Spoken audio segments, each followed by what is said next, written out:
আজকের দিন আমার সবচাইতে কষ্টের দিন, কারণ আমি মা হারা। আজকে আমার মাকে দাফন করা হলো। আমার বউকে বললাম, মায়ের জন্য কয় কাপড় তুমি জানো? জানবো না কেন? 5 কাপড়। তো 5 কাপড় কোন কোন জায়গাতে? আমরা পুরুষ মানুষ 3 কাপড়, আর মেয়েদের 5 কাপড় কেন? আর বউ বলতেছে, একটা হলো মাথা বাঁধ, আর একটা হলো সিনা বাঁধ। একটা হলো মাথার দেওয়া, আর একটা হলো সিনার দেওয়া। মেয়েদের জন্য কিন্তু এই 2টা জায়গা খুবই গুরুত্বপূর্ণ, একটা মাথা আর একটা সিনা। আমার মাকে নিজের হাতে কবরে নামায় দিলাম, মায়ের 2টা পায়ে চুমু দিলাম, আর চোখের পানি নিয়ে বললাম, মা, তোমার মাকে, তোমার পাকে তুমি কি মনে করো আমি জানি না। আমি যত বড় হুজুর হই না কেন, তোমার পায়ের তলে আমার জান্নাত। কি মনে করতেছেন? কবরের মধ্যে নামায় দিয়ে মায়ের পায়ে চুমু খাইলাম। আমার বউকে বললাম, 2টা কাপড় কেন বেশি দেওয়া হয়? মেয়েদের এই 2টা জিনিসের গুরুত্ব বেশি, একটা হলো মাথা আর একটা হলো সিনা। সিনা মানে কি? বুক। সিনা মানে? আচ্ছা আপনারা বলেন তো, একটা যুবতী মেয়ে যদি রাস্তা দেওয়া যায়, পুরুষ মানুষ আগে কোন দিকে তাকায়? মুখ, বুক, মুখ, বুক। আর ওই বুকের উপর যদি ওড়না থাকে, তখন দেখবার চাও কেন হলো না রে, ঢাকা থসে রে, ঢাকা থসে, দেখবার চাও পারতেছে না। আর এখনকার পরিমণিরা তো এই ওড়না এরকম ঘুরে এইরকম গেছে, পিছন দিকে গেছে, হায় হায়, সামনে মনে হয় হেডলাইট বার করে থসে। আর একটা হলো মাথা। সাধু বাড়ির মায়েদের বলতেছি, মা, মাথার চুল যদি বেচা খান, মেয়েরা কিন্তু মাথার চুল বিক্রি করে। আপনাকে এলাকায় আছে কিনা? আমার নিজের গ্রামে দেখছি, লোক পলিথিনের বস্তা নিয়ে, কালো রঙের বস্তা নিয়ে বলতেছে, চুল চুল। আমি বের হলি মারল দৌড়, এই থাম, কিসের চুল? হুজুর আমার দোষ নাই, এরা বেঁচে আমি কিনে নিই। আমি বস্তা খুলে দেখলাম, ভাই 1 বস্তা মাথার চুল। কিভাবে নাও? ভাই 1 টাকার ওজনে 60 টাকা, কাঁচা 1 টাকার ওজনে চুল দিলে 60 টাকা। তাই বললাম 1 টাকা যদি না হয়, ভাই ভাই তাহলে বসেন, ওই চুল বসেন, আমি চুলের ব্যবস্থা করতেছি। তখন মুড়ে এক চিরুনি নিয়ে আসা, ওরই সামনে চুল হাঁফা, ক্যার ক্যার ক্যার খালি চুল ছেড়ে দেখেন তো ওজন হবে নাকি। আর একটু লাগবি ভাবি, দেরি করে আবার তুলতেছি, আবার মুড়িয়া চিরুনি মেরে চুল তুলে আর প্যারাশুট কিনে দেন, আপনার প্যারাশুট কিনে দেন, ওই চুল বেচা খায়। যে মাথার চুল স্বামীর জন্যে, পরপুরুষের জন্য দেখা সম্পূর্ণ হারাম, আর সেই চুল লাড়িয়া চাড়িয়া আজকে ফেরওয়ালারা কিনতেছে। সাধু বাড়ির মায়েরা শোনেন, যদি আপনি মাথার চুল বেচা খান, আপনি জান্নাতে হলেও ওই মাথা লিয়া যাওয়ার পারবেন না, মাথা ছাড়া যাওয়া লাগবে। তাহলে মেয়েদের জন্য 5টা কাপড়, মরে গেলে 5টা কাপড়। আমার মা 75 বছর বয়সে মারা গেল, আমার মামা বাঁচা আছে। আমার মামা কইল, হুজুর ওই লাশটা কিন্তু চাদর দিয়ে ঢাকা লাগবে। ঘরের মধ্যে, আমার মাদ্রাসার ঘরের মধ্যে মার লাশ রাখছি, আর সেই খাটনিটা চাদর দিয়ে ঢাকলাম, সেই খাটনিটাও চাদর দিয়ে ঢাকলাম। ফেরেশতারা ঘুরতেছে আর বলতেছে, আমার মায়ের জন্য না, অনেক মেয়ের জন্য বলতেছে, আল্লাহ, যে মেয়েটা জীবিত অবস্থায় গোটা পাড়া ঘুরিছে, পাড়ার সব লোক তার দেখেছে, আজকে মরার পরে 5 কাপড় আবার খাটনি চাদর দিয়ে ঢাকলো কেন? আল্লাহ বলে, ফেরেশতা, ওই দেশের নাম হলো বাংলাদেশ। ওই দেশের মেয়েরা বাঁচতে মানে না, কিন্তু মরার পরে মানে। আমি মায়েদের 2টা পা ধরে বলতেছি, মা, আপনারা মায়ের জাত, মরার পরে মানে কোনো লাভ হবে না, জীবিত অবস্থায় পর্দা করা লাগবে। ধরে বলেন কথা ঠিক কি না? আজকে অধিকাংশ নারীরা স্বামীর বাধ্য না, ধরে কোন কথা ঠিক কি না? কথা কন না কেন আপনারা? অধিকাংশ মেয়েরা স্বামীর বাধ্য নয়। আর 2 নম্বর হলো, মা, আপনাকে পর্দার মধ্যে থাকতে হবে। গভীর রাত্রে খাদিজাতুল কুবরা বলেন, ইয়া রাসূলুল্লাহ, যে কোনো সময় আমার মৃত্যু হবে, আমি মরে যাওয়ার পর আমার কি হবে আপনি একটু আমাকে বলে দেন। আল্লাহ রাসূল বলে, খাদিজা, তুমি যখন শুনতে চাও তাহলে শোনো। এই দুনিয়াতে 10 জন পুরুষকে আল্লাহ জান্নাতের সার্টিফিকেট দিয়েছে, 10 জন নারীকেও আল্লাহ জান্নাতের সার্টিফিকেট দিয়েছে। আমি রাসূল বলতেছি, পুরুষের মধ্যে 1 নম্বর আবু বকর, আর নারীদের মধ্যে 1 নম্বর হলো খাদিজাতুল কুবরা। মা খাদিজা মুচকি মুচকি হাসতেছে, আল্লাহ রাসূল কাফেরটিকে বললেন, খাদিজা, নারীদের মধ্যে আপনি 1 নম্বর, 2 নম্বর কে হলে ভালো হয়? খাদিজা বলতে যে, হুজুর, আমার মেয়ে ফাতেমাকে আল্লাহ যেন 2 নম্বর জান্নাতি ঘোষণা করে। আল্লাহ রাসূল বললেন, ফাতেমা তো জান্নাতি না, আল্লাহ কেমনে ঘোষণা করবে? খাদিজা বলে, হুজুর কোন কি, ফাতেমা জান্নাতি না? রাসূল বললেন, ফাতেমা জান্নাতি কেন হবে? ফাতেমা হচ্ছে জান্নাতি নারীদের নেত্রী। যেই কইছে নেত্রী, খাদিজা বলে, কোন আমলের কারণে ফাতেমা জান্নাতি নারীদের নেত্রী হলো? সে আমলটা আমিও করবার চাই। রাসূল বললেন, হবে না, হবে না, কারণ 2 দিক দিয়ে ফাতেমা তোমার চাইতে উপরে আছে। তুমি খাদিজা বলো তো, কত বছর বয়সে ইসলাম গ্রহণ করছো? খাদিজা বলতেছে 55 বছর বয়সে। তাহলে 55 বছর বয়স পর্যন্ত তুমি কি ছিলে? বলে, আমি কাফের ছিলাম। আর ফাতেমা কখন ইসলাম গ্রহণ করছে? খাদিজা বলতেছে, ফাতেমা জন্মসূত্রেই জান্নাতি। ধরে কোন সুবহানাল্লাহ। আল্লাহ নবী বলে, খাদিজা, দুনিয়ার কত পুরুষ মানুষ আপনার চেহারা দেখছে, দুনিয়ার কত পুরুষ মানুষ বলতে পারে আপনার নাক কেমন, চোখ কেমন, কান কেমন? খাদিজা বলতেছে, হুজুর, 40 বছরে যখন আপনাকে স্বামী বলে স্বীকার করি, তখন মক্কার সবচাইতে ধনী ছিলাম। আমি অনেকগুলো ব্যবসা বাণিজ্য করতাম। এই ব্যবসা বাণিজ্য করতে গিয়ে হাজার হাজার পুরুষের সঙ্গে আমার লেনদেন হয়েছে। ওই পুরুষগুলো আমার চেহারা দেখছে, আমার মুখের সাইজ, দাঁতের সাইজ তারা বলতে পারে। রাসূল বলে, খাদিজা, ফাতেমার চেহারা দুনিয়ার কত পুরুষ মানুষ দেখেছে, ফাতেমার নাকের সাইজ কেমন, ফাতেমার নখের সাইজ কেমন, মুখের সাইজ কেমন?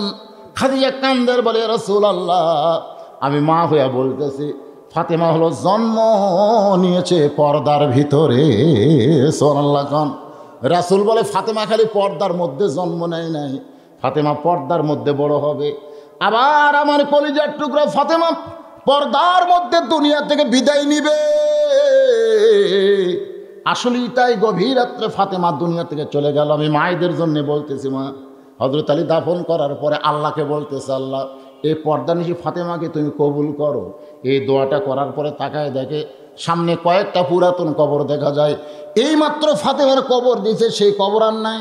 গোটা জান্নাতুল বাকি আলী দৌড়ায় আর বলে, ফাতেমার কবর কোথায়? আল্লাহ বলে, আলী রে, ফাতেমা পর্দানিশী, আমি আল্লাহ জোহরা ডিগ্রি দিয়া তার কবরটাকেও পর্দা করে দিয়েছি। এই যে ছেলেরা যে হইচই করতেছে, ভাইজান, এই যে ছেলেরা হো হো করতেছে, না না করুক, অসুবিধা নেই, অসুবিধা করতে দেন, কোনো সমস্যা নেই। আপনারা তো আমার কথা বুঝতেছেন। ওরা হো হো পাটি করে দেন, অসুবিধা নেই। ওরা কি জন্য আছে সেটা আল্লাহ ধরবার পারতেছে না। আর ওরকে ডান কান্দের বাম কান্দের ফেরেশতা তো বেকায়দাত পড়ে গেছে। এই শালাকের কান্দে থেকে আমরা লেখমো কি রে? কোরআনের ওয়াজ বাদ দিয়ে বেড়া ঘুরতেছে। এরা মানুষ না শয়তান। আল্লাহকে ধৈর্য ধরা থাক, সাইজ মতো মার হবি। তোর এখন কথা ঠিক না? যদি ফুলগুলো হয় অভিমানে ঝরে যায়, আমি মালা গেথে বলো কারে পরাবো, সে যে কেন এলো না, কিছু ভালো লাগে না, কবরে আসুক। আজকের দিন আমার সবচাইতে কষ্টের দিন, কারণ আমি মা হারা। আমি গত রাতে ওয়াজ করছি আপনাদের শেরপুরি, ওই জায়গায় আমি কয়েকবার উচ্চারণ করেছি, এখান থেকে হয়তো আমি গিয়ে মাকে দেখতে পাবো না।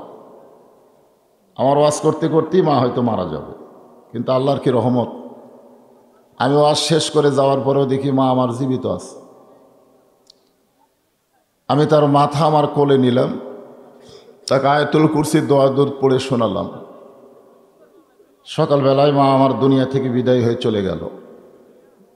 আজকে মা হারানোর দিনে আমি মা বোনদের জন্য কিছু কথা বলবো, কারণ এই যে কতগুলো ছেলেরা বাইরে রাস্তাঘাটে হইচই করতেছে, আসলে আছে না নাই?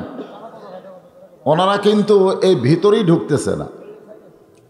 এ ভিতরে না ঢোকার পেছনে কারণ কিন্তু বাবা দায়ী না, দায়ী হলো তার মা।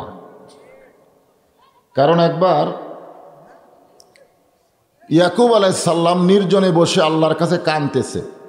নবীর নাম কি?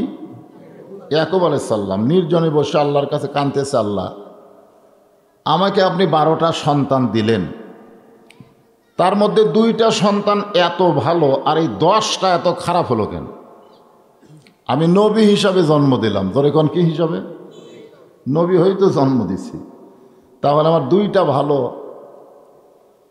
আর এই 10টা এত খারাপ কেন? আল্লাহ পাক বললেন, ইয়াকুব তোমার বউ কয়টা? তো বলতেছে আল্লাহ 2টা। বলে তোমার যে বউ ভালো তার পেট থেকে হয়েছে ইউসুফ আর বনিয়ামিন, এই জন্যে তোমার এই 2টা সন্তান ভালো। আর তোমার যে বউ খারাপ ওর পেট থেকে বাড়াইছে এই 10টা, এই জন্য এরা খারাপ। তো আজকে ভালো সন্তান খারাপ সন্তান এটা কিন্তু বাপে দায়ী না। কারণ একটা গানের মধ্যে আমরা শুনেছি, বাবা আনন্দে মাতিয়া সাগরে ভাসাইয়া সেই যে চইলা যায় খবর লয় না। খবর লয়? আনন্দে মাতিয়া সাগর বোঝেন আপনারা? সাগরের নাম কি? মায়ের উদর। বাবা আনন্দে মাতিয়া সাগরে ভাসাইয়া সেই যে চইলা যায় খবর লয় না। মাজন ধরিয়া উদরে কতই যত্ন করে, ধরিয়া উদরে কতই যত্ন করে। 10 মাস পরে হয় প্রসবের বেদনা, এমন দরদি ভবে কেউ হবে না আমার মা। আপনারা অবশ্যই জানেন না সকলে, মায়ের পেটে যখন সন্তান আসে তখন আল্লাহ কিন্তু মায়ের মাসিক ব্যায়াম বন্ধ করে দেয়। সবাই জানেন, যারা বিয়ে করছেন তারা জানেন। মেয়েদের প্রতি মাসে 3 দিন 5 দিন একটা অসুখ হয়, হয় কি হয় না? সে অসুখ হলে নামাজ পড়াও যাবে না, রোজা করাও যাবে না, কোরআন স্পর্শ করাও যাবে না। কিন্তু যখনই পেটে বাচ্চা আসে সঙ্গে সঙ্গে আল্লাহ অসুখটা বন্ধ করে দেয়। এই অসুখ বন্ধ করার কারণ হলো বাচ্চার জন্যে, যে বাচ্চা পেটে নিয়ে মায়ের ইবাদতের যেন কোনো কমতি না হয়। পেটে বাচ্চা নিয়ে মা যদি নামাজ পড়ে, পেটের বাচ্চাকে দুনিয়াতে আর নামাজের কথা বলা লাগবে না, পেটের ভিতর থেকেই ও নামাজের ট্রেনিং নিয়ে দুনিয়াতে আসবে। 4-5 মাস বাচ্চার বয়স হয়ে গেছে, মা রুকুর থেকে যখন শেষ দাঁত যায়, বাচ্চা কিন্তু পেটের মধ্যে কি হয়? দমল খায় না? শেষ দাঁত গেলে কি হয় বুঝতেছেন তো? ফেরেশতা বলে, আল্লাহ মা সেজদা করে বাচ্চার যে কষ্ট হয়। আল্লাহ বলে, তোমরা সাক্ষী থাকো, যে মা পেটে বাচ্চা নিয়ে সেজদা করতেছে ও মা শুধু একলা সেজদা করতেছে না, পেটের বাচ্চাও সেজদা করতেছে। জোরে কোন সুবহানাল্লাহ। পেটে বাচ্চা নিয়ে মা যদি রোজা থাকে, হোটেলের দরজাত কালো পর্দা দিয়া কোনো ছেলে ঢুকবে না, কারণ মায়ের পেটের ভিতর থেকেই রোজার ট্রেনিং পাইছে। এক শাশুড়ি এসে বলতেছে, বৌমা তোমার পেটে বাচ্চা আছে, রোজা থাকলে আমার নাতি শুকে যাবে, তাই রোজাটা বন্ধ করো। বৌমা একটা কাগজ আর কলম এনে বলতেছে, আপনি লিখে দেন যে আগামী বছর রমজান মাস আমি পাবো, এটা লিখে দেন। তো শাশুড়ি বলতেছে, আগামী রমজান পর্যন্ত বাঁচার গ্যারান্টি আমি দিতে পারবো না। তাহলে রমজান যখন পাইছি, পেটের বাচ্চার জন্য রোজা আমি ছাড়বো না, দরকার হলে শুকে মরে যাক, তারপরও রোজা রাখবো। আপনারা বলেন তো, মায়ের নারী দিয়ে কিন্তু পেটের বাচ্চার খাওয়া হয়, ঠিক কিনা বলেন? মা রোজা থাকে, পেটের বাচ্চা রোজাদার হয়ে যায়। আজকে যে বাচ্চারা বাহিরে ঘোরাফেরা করতেছে, হইচই করতেছে, কারণ কি? ও যখন মায়ের পেটে ছিল তখন মা গোটা পাড়া ঘুরেছে, হইচই করছে, ও পেটের ভিতর থেকেই এইভাবেই দুনিয়াতে চলে আসছে। আসার পরে ওই সন্তানকে আর কন্ট্রোল করা যাচ্ছে না, এখন মোবাইল ফোন দিয়ে ওর কান্না থামান লাগে, ভাত খিলান লাগে। জোরে কোন কথা ঠিক কিনা? ওর আর কন্ট্রোল নাই। তো আমাদের বাচ্চাগুলো নষ্ট হওয়ার পেছনে কারণ হলো মা। আমি যে মাকে হারাইছি সেই মা দুনিয়ার সাধারণ কোনো মা নয়। আমার 3 ভাই, আমি সহ 4টে, ওরা 3 জনে হলো জেনারেলি শিক্ষিত, একজন প্রাইমারি হেডমাস্টার আর 2 জন 2 কলেজের প্রফেসর, আর আমি মাদ্রাসায় পড়ু এক মৌলানা। আমার বাপ কয়, তুই মৌলানা হইলি তোর দিন কেমনে চলবে? মা বলতেছে, ও রাজার হালে থাকবে। জোরে খান সুবহানাল্লাহ। আমার দোয়া আছে, সবচাইতে বড় দোয়া বুঝতে পারলাম 1 ডিসেম্বর আমার একটা মারাত্মক অ্যাক্সিডেন্ট হলো আপনাদের এই রোডে। আমার গোটা গাড়ি দুমড়ে মুচড়ে গেল, অথচ আমার কিছুই হলো না। আমার কিছুই হলো না, কারণ মার হাত ধরে ওয়াদা করেছি, তোমার জানাজা না করে আল্লাহ যেন আমার মৃত্যু না দেয়। এখন যদি আমি মরে যাই, আমার আর ওয়াদা খেলাপ করার কোনো চান্স নাই, মরে যাই চলে যাব। কারণ আমার দোয়া করার বাপও নাই, দোয়া করার মাও নাই।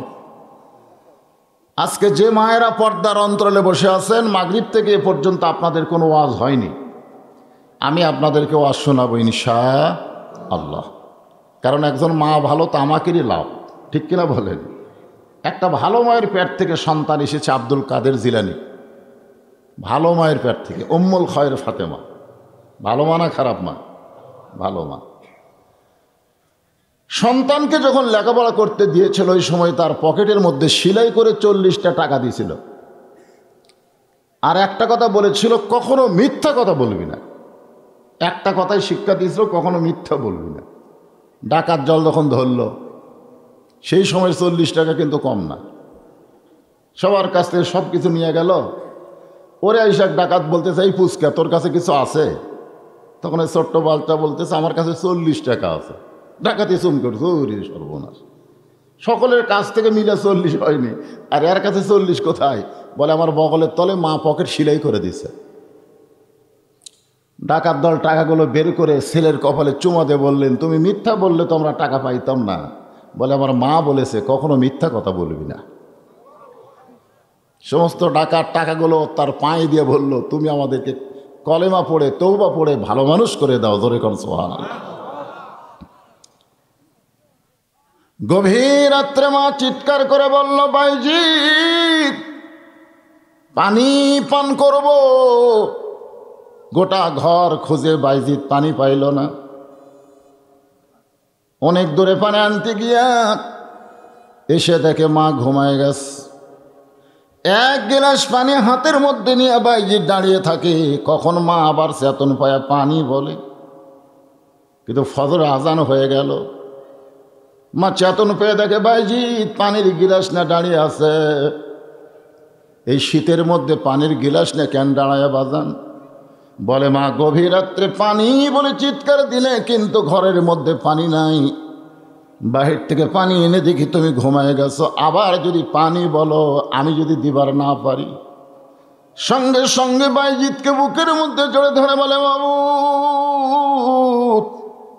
যেই সন্তান মায়ের শিওরে পানি নিয়ে ঘন্টার পর ঘন্টা দাঁড়ায় থাকে, আমি মা হয়ে দোয়া করি, সুলতানুল আরেফিন অলিদের অলি তারে বানায়া দাও। মায়ের দোয়ায় বাইজিৎ বোস্তামি আল্লাহর অলি, সুলতানুল আরেফিন। ধরে গান সুবহানাল্লাহ। বাইজিৎ বোস্তামির জীবনে আমি পড়েছি, উনি সবসময় দাওয়াতের কাজে থাকতেন। দাওয়াত, আল্লাহ কোরআনে বলেছেন, ওয়ামান আহসানু قولا ممن دعا إلى الله وعمل صالحا وقال إنني من المسلمين। আল্লাহু আকবার। ওই ব্যক্তির চাইতে উত্তম কোনো ব্যক্তি নাই যে ব্যক্তি আল্লাহ রাস্তায় মানুষকে দাওয়াত দেয়। দাওয়াতের কাজ করা সহজ না কঠিন? জোরে কোন, সহজ না কঠিন? সহজ। বাইজিৎ বোস্তামি দাওয়াতের কাজ করে আসতেছেন। আসার সময় একটা গাছের নিচে বসে বিশ্রাম করতেছেন। হঠাৎ তার চোখে ঘুম ধরে গেল। ইতিমধ্যে গাছে একটা পাখি ফল খাইতে খাইতে পায়খানা করছে। ওই পায়খানাটা বাইজিৎ বোস্তামের হাতের উপর পড়ছে। পাখি পায়খানা করার সঙ্গে সঙ্গে গরম লাগছে, এই পায়খানাটা গরম। বাইজিৎ বোস্তামি ঘুম থেকে চেতন পেয়ে শুধু বলেছে, পাখি তুই আমার পায়খানা করে দিলি। বলা মাত্রই পাখি পুড়ে ছারখার। বাইজিৎ বোস্তামি মনের মধ্যে একটা তৃপ্তি নিল যে আমি পাখি বলতেই পাখি পুড়ে যায়, আল্লাহ আমাকে বিশাল কিছু দান করছে। কয়েক বছর পরে বাইজিৎ বোস্তামি এক পাহাড়ি এলাকায় কলেমার দাওয়াতের কাজ করতেছিলেন। দাওয়াতের কাজ করতে করতে হঠাৎ আসরের নামাজের সময় হলো। কোন নামাজ? বাইজিৎ বোস্তামি ওযু করবেন, কিন্তু পানি নাই। বাইজিৎ বোস্তামি যখন পাথর দিয়ে তায়াম্মুম করতে যাবেন, এমন সময় দেখে মাথায় ঘোমটা দিয়ে একটা মহিলা এক কলস পানি নিয়ে খুব জোরে জোরে হাঁটতেছে। মাথায় ঘোমটা দিয়ে। তখনকার জন্য এইরকম ফ্যাশন বোরকা ছিল না। এখন যেরকম বোরকা, বোরকা মানে কিন্তু পর্দা না। পর্দা আর বোরকা আলাদা, ঠিক কিনা বলেন? আজকে বোরকা পরেও অনেক মেয়েরা বেপর্দা। মায়েরা হয়তো বলবেন, হুজুর বোরকা পরলে আবার বেপর্দা কেমনে হয়? আল্লাহ কোরআনে বলেন, অকরনা ফি বুয়ুতিকুন্না ওয়ালা তাবাররাজনা তাবাররুজাল জাহিলিয়াতিল উলা। 3 কাপড়ের বোরকা বানাইছে। কয় কাপড়ের? এমন সাইজ করে বানাইছে, মেয়ের দিকে না তাকালেও বোরকার কারণে 2 বার তাকায়। আসলে বোরকা নয়, মেয়েদেরকে হেজাব পড়তে হবে। হেজাব মানে তার দেহটাকে এমনভাবে আবৃত করবে যে পরপুরুষ বুঝবারই পারবে না যে সুন্দরী না অসুন্দরী। পেতনি মনে করে অন্যদিকে তাকাবে। আল্লাহ কোরআনে বলেছেন, কুল্লিল মুমিনিনা ইয়াগুদ্দু মিন আবসারিহিম। জোরে কোন সুবহানাল্লাহ।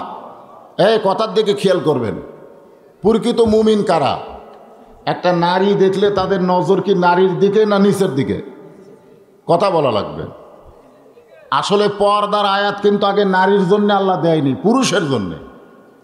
এখানে আল্লাহ তাআলা পুরুষকে লক্ষ্য করে বলতেছেন, কুল্লিল মুমিনিনা ইয়াগুদ্দু মিন আবসারিহিম। যারা আমার মুমিন বান্দা হবে তাদের নজর থাকবে নিচের দিকে। জোরে কোন দিকে? এরপরে আল্লাহ বলতেছেন, কুল্লিল মুমিনাতি ইয়াগদুদনা আবসারিহিন্না। যারা নারী হবে তাদের নজরে নিচের দিকে থাকবে। এটা কিন্তু আগে পুরুষের কথা, তারপরে নারীর কথা।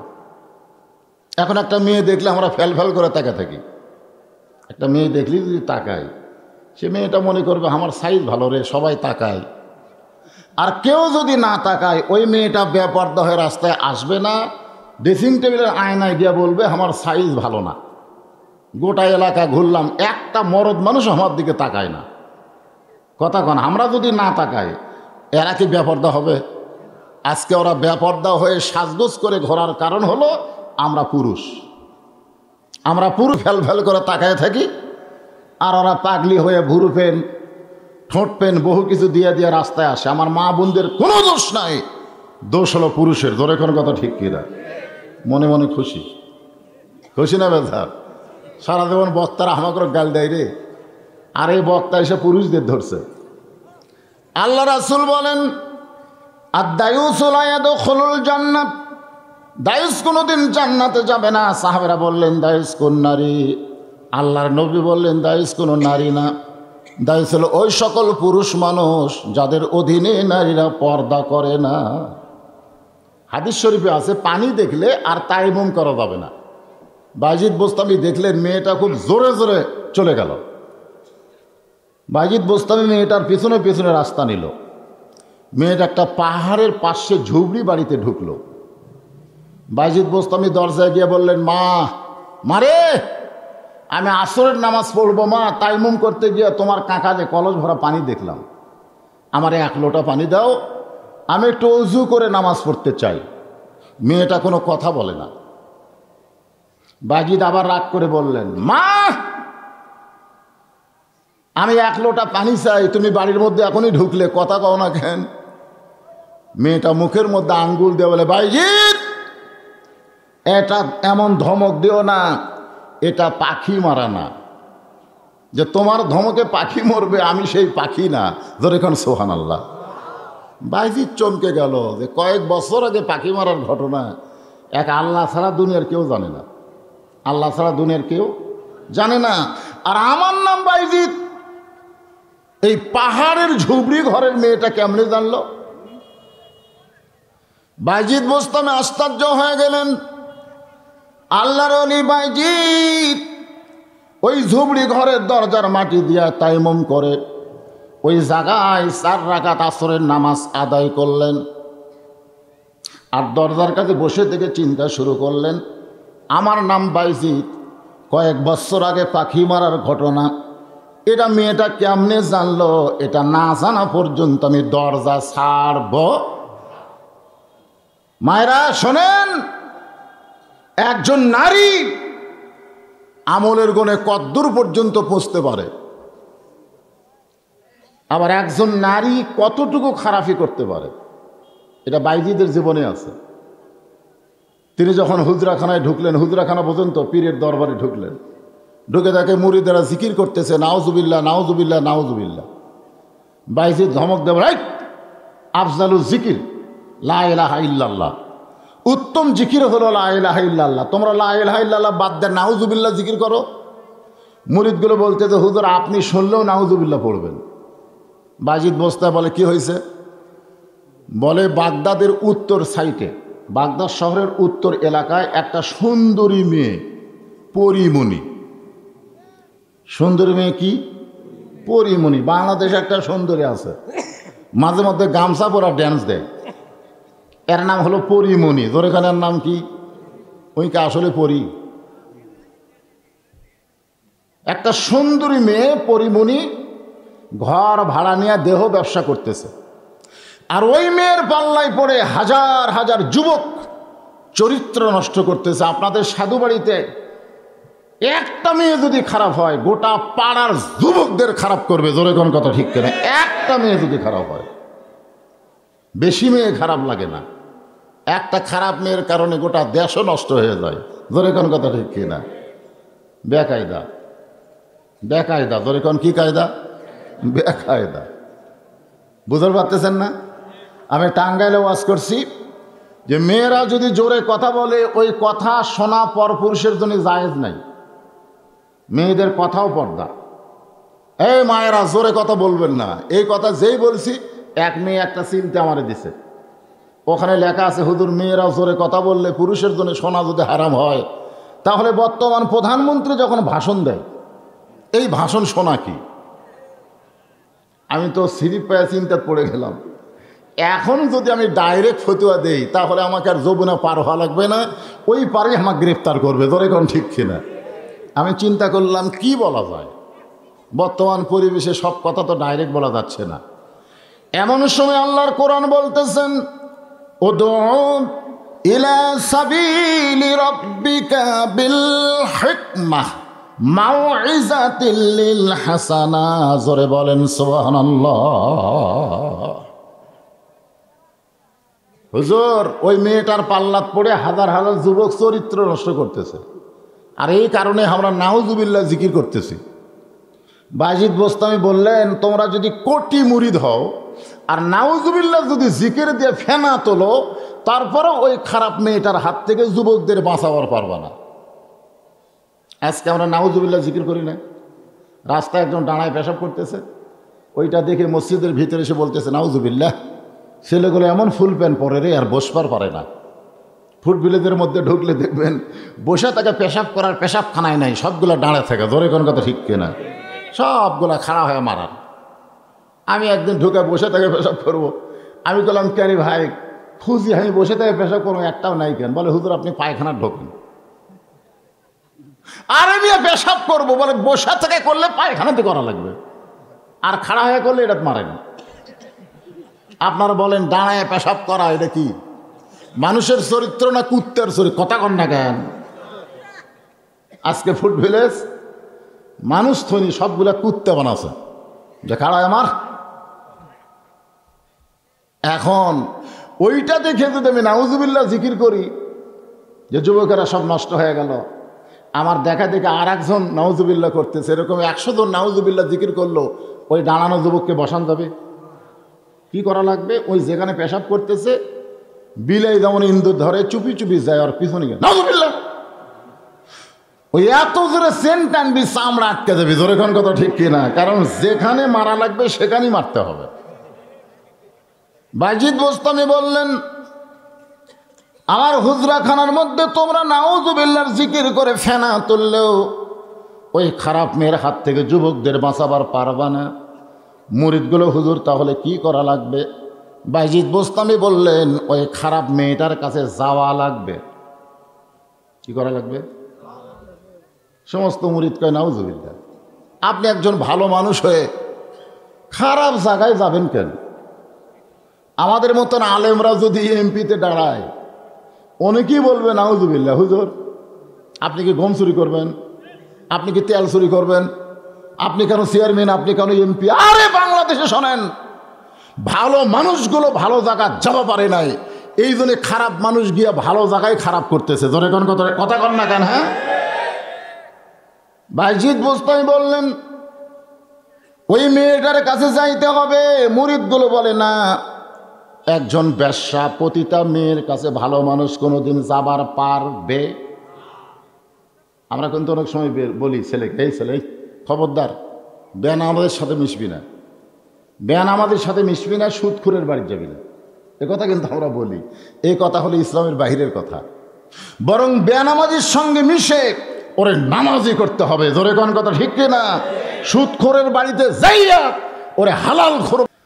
একটু মনোযোগ দেন, তাহলে কি করা লাগবে? বেনামাজির সঙ্গে মিল দিয়া তারে নামাজি বানান লাগবে, হারাম খোরের সঙ্গে মিল দিয়া তাকে হালাল খোর বানাতে হবে। বাইজিদ বোস্তামি বললেন, তোমরা যদি কেউ না যাও, আগামীকাল আমি যাব ওই খারাপ মেয়েটার কাছে। মুরিদগুলো বলে, হুজুর জনগণ আপনার খারাপ বলবে যে আল্লাহর ওলি বাইজিদ বোস্তামি পতিতার ঘরে গেছে। বাইজিদ বোস্তামি বললেন, আমি একলা যাব না, আমার সঙ্গে দুইটা পাওয়ার যাবে। পাওয়ার, আমি একলা যাব না, আমার সঙ্গে দুইটা পাওয়ার যাবে। এক পাওয়ারের নাম হলো জায়নামাজ, আর এক পাওয়ারের নাম হলো আল্লাহর কোরআন। জোরে কোন সুবহানাল্লাহ।